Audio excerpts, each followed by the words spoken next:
Allahu akbar. Subhanallah.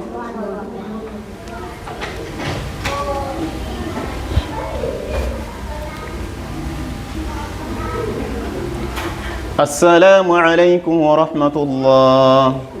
Assalamu alaykum wa rahmatullah. Allahu akbar. Allahu akbar.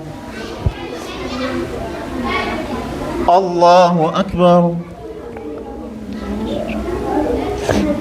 Allahu akbar. Assalamu alaykum wa rahmatullah. Assalamu alaykum wa rahmatullah.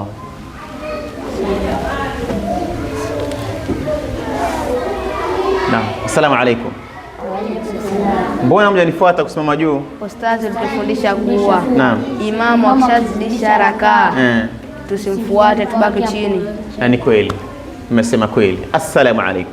Ikitokea imamu kazidisha rakaa, mfano swala ya dhuhuri, swala ya asir, swala yote akizidisha, kama ni swala ya rakaa 4 akazidisha ya 5, ama swala ya rakaa 3 kama maghrib akazidisha 4, ama subuhi akazidisha ya 3, ikiwa unajua kwamba hii rakaa imamu kazidisha, hufai kumfuata imamu, utamsubiri imamu chini, na imamu atakaa chini. Hata kama ameanza kusoma suratul Fatiha, atakaa chini, kisha atatoa salamu, na baada ya salamu ataleta sijida 2 za kusahau. Mshafahamu Mshaelewa Haya, barakallahu fikum wa jazakumullahu khaira.